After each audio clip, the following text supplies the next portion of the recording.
Isebe lenkonzo zoluleko lithi kubalulekile ukuba amabanjwa adibane neentsapho zamaxhoba kunye namaxhoba olwaphulo-mthetho ukuze azityande igila ze angxengxeze ngesenzo sawo.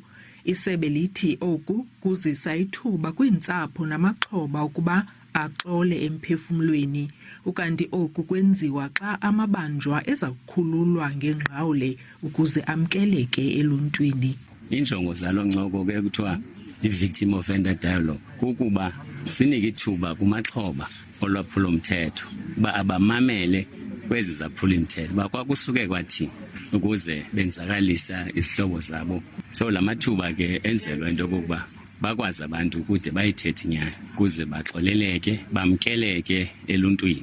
Ukanti njengenxalenye yokululekwa kwezimilo zamabanjwa akwafundiswa izakhono zokulima, ukutya neziqhamo ukuze akwazi ukuziphilisa xa ethe akhululwa.